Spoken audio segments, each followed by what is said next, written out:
So this video is going to explain to you why it's very important that you forgive the narcissist and that you do everything that they say. It's very important that you never say no to the narcissist. Do what they want. Or you might not want to forego all of your boundaries with somebody who's proven to you time and again, across time, across multiple situations, that they fundamentally don't care about you or anybody else other than themselves, that they fundamentally have a criminal view of reality. They are here to take, you are here to give, other people are pawns, other people are there to be instrumentalized and used. Does it make sense to say yes to somebody who's proven to you that that is the position they're coming from? No. It makes sense for you to say no. When you are setting a boundary with somebody, a boundary is always a no.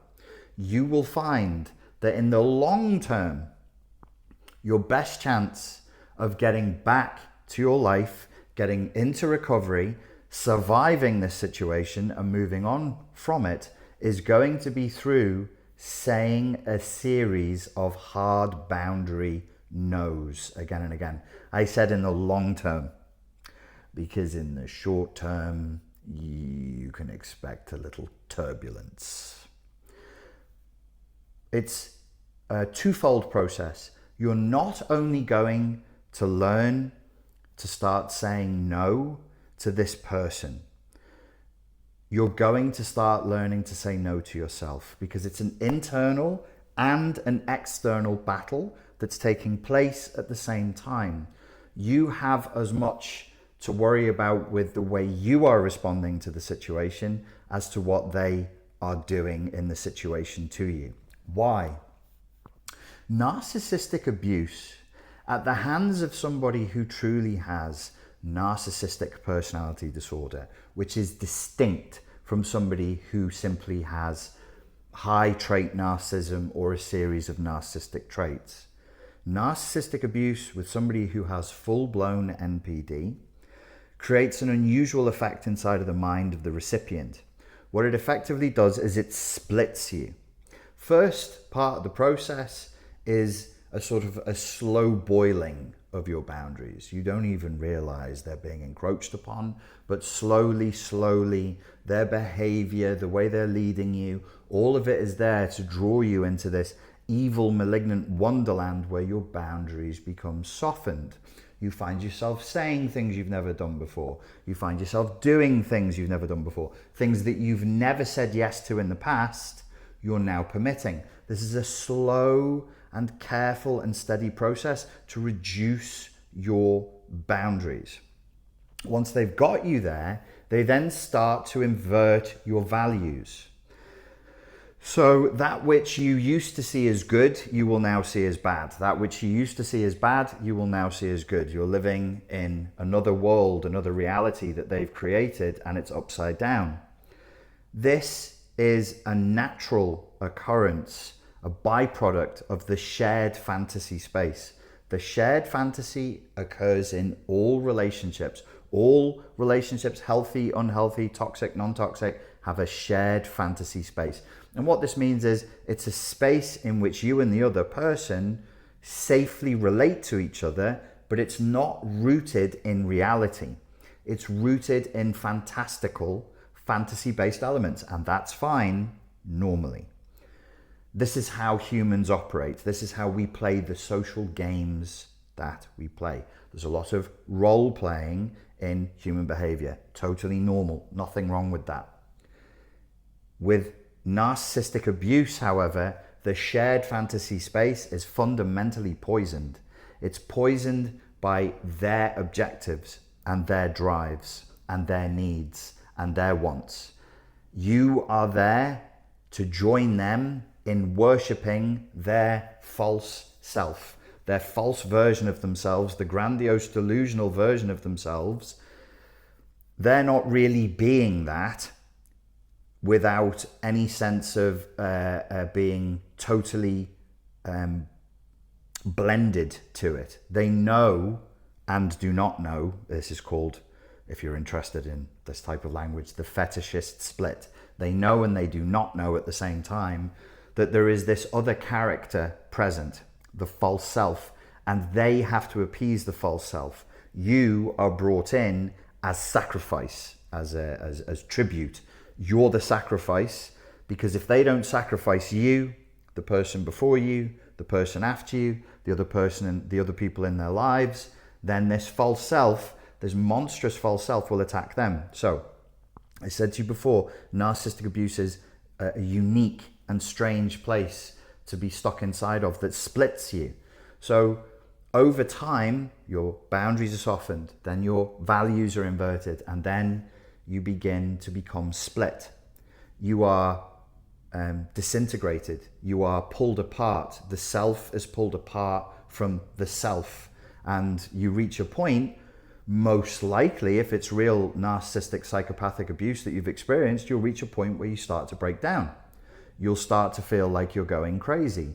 You will show symptoms that you're going crazy. You'll get physical symptoms. You'll get psychological symptoms. You can't sleep, or you sleep too much. You can't eat, or you eat too much. You start to engage in negative patterns of emotional self-regulation, coping mechanisms, more than you ever have at any other point in your life. And you can start to get some rather psychotic and delusional thoughts popping up as you become more and more confused, because you're trapped in this polarized, split fantasy space. This is the narcissistic matrix that they put you into.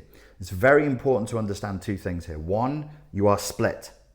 Two, if you have to heal the split to move on, and you also have to eradicate this narcissistic matrix, this fantasy space that they've put you in.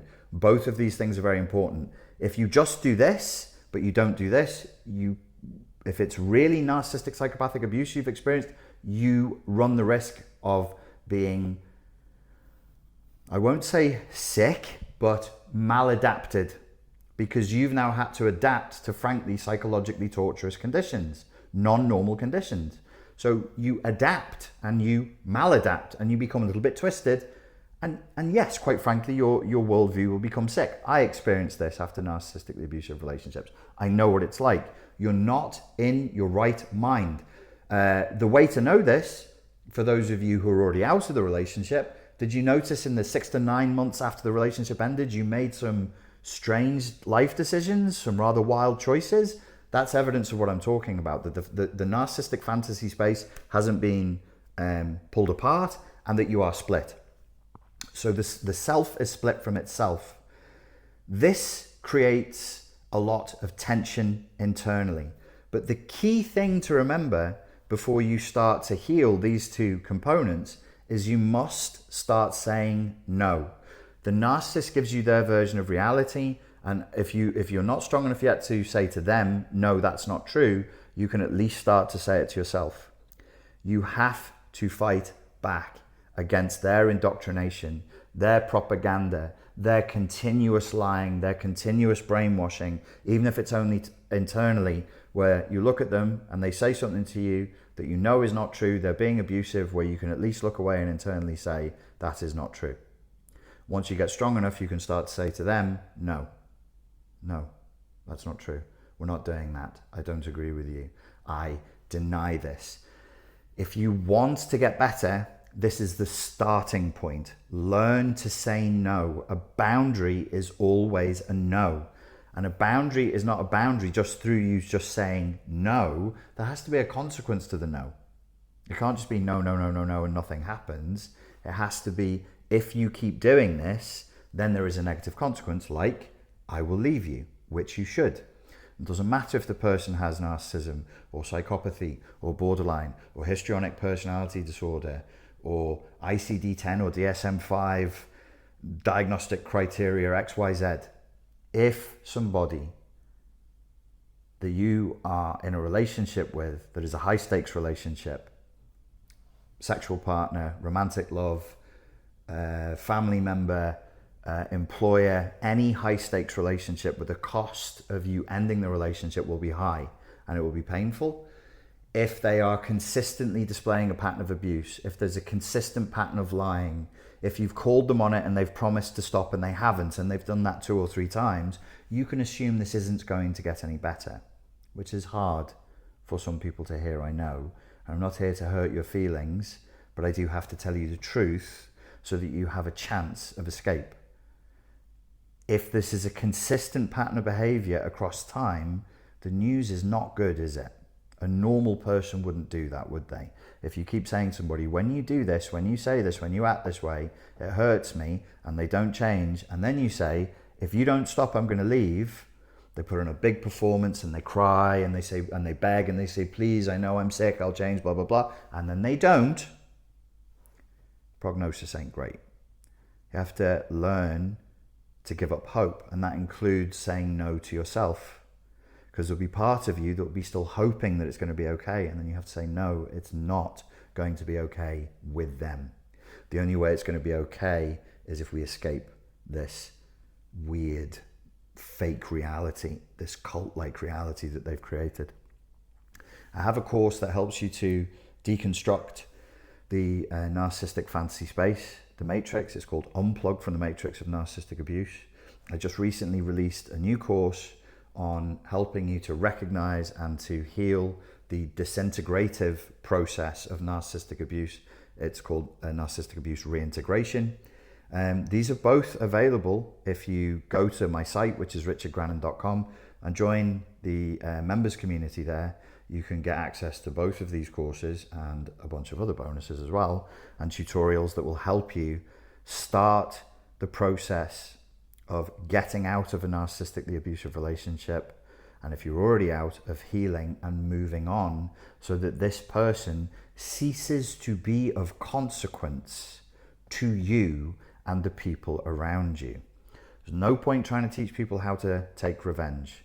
There really is no revenge, but you can cause them to be of zero significance. And I know that this is possible because I myself am a victim of narcissistic abuse, and I've overcome it and moved on from it, and this really is the best outcome you can hope for. They just cease to be of relevance.